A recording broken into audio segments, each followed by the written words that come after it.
I think it's just the most pure like expression of your body, because it's just every angle, every way, every combat system, and yeah, so that's really how I fell in love with it through Muay Thai. Hi, I'm Dan, and I'm a professional MMA fighter.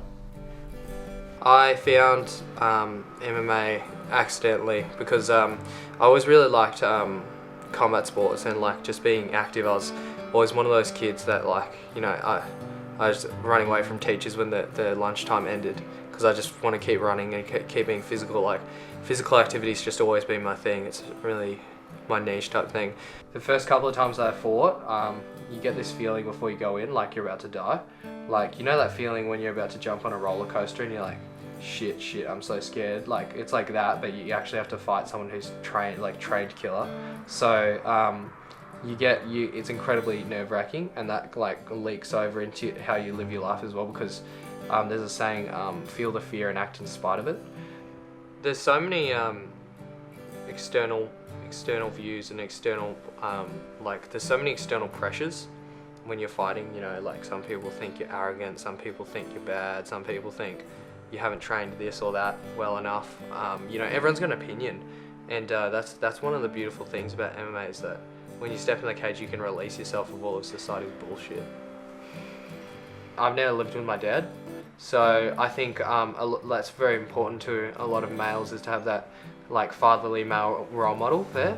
And since I didn't have that, it was very hard for me to decide what was right from wrong, and because everyone kind of that's like I feel like a lot of men and children that I've met, they formulate their characters around roughly based on how their father was.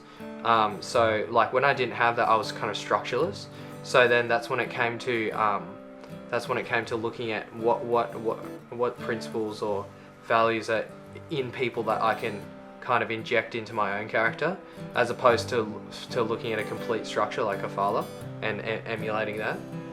Like going through high school, I was like, you know, I was always like I was very energetic and kind of distracted, and hit a kind of rough patch with my family life, and I had to go to foster care. So that really disrupted my learning, and it was very, very hard to focus when I just had so much bullshit going on at home. And I noticed like my grades just plummeted to like from like I think like B's and C's to E's.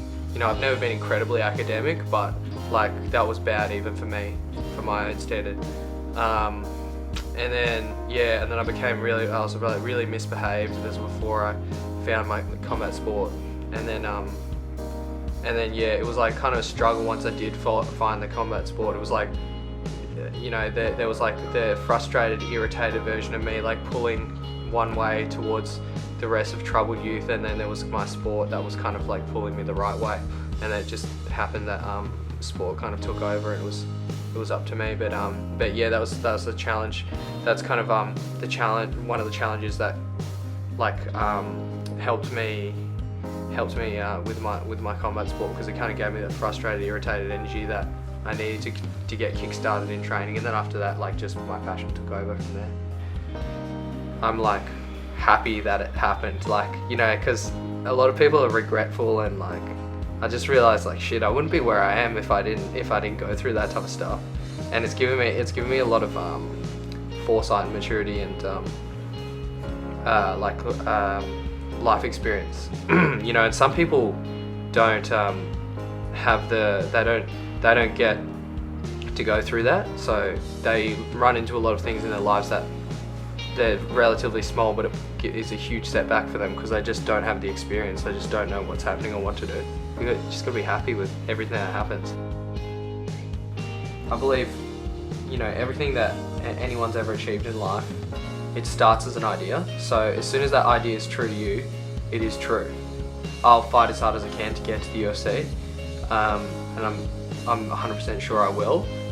Whether or not I can get a title, that's the next question, because, you know, I'm not just going to settle for UFC. Like, I want to be the best in the world. I'll just have to see if my body was made to be champion.